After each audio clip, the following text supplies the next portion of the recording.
A Connecticut residential purchase agreement is a written contract between the buyer and seller of a home, outlining all of the important terms and conditions of the sale, including purchase price, closing date, financing, and more.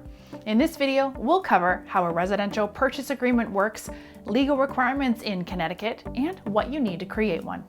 We're eForms, the biggest online database of legal documents. Stick around and we'll tell you where you can find an official residential purchase agreement specific to Connecticut.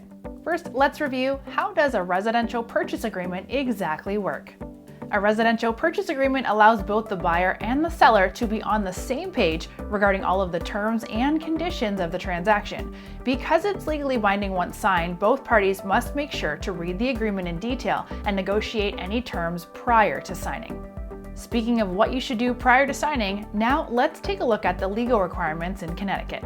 Under Connecticut law, the seller is required to complete a property disclosure form, which includes information about the building's structural condition, zoning, any known malfunction or defects, and more. In addition, under federal law, the seller must disclose the property's history of lead-based paint exposure if it was built before 1978.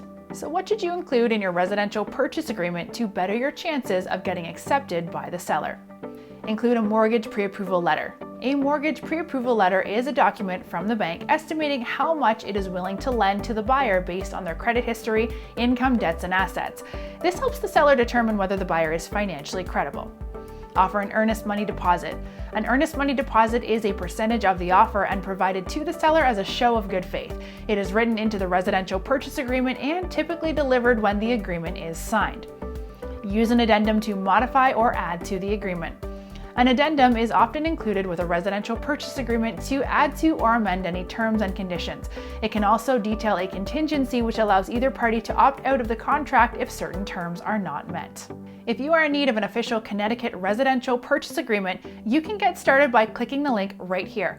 Also, don't forget to hit that subscribe button for more videos to help simplify the legal process for everything ranging from buying or selling a house to making a will.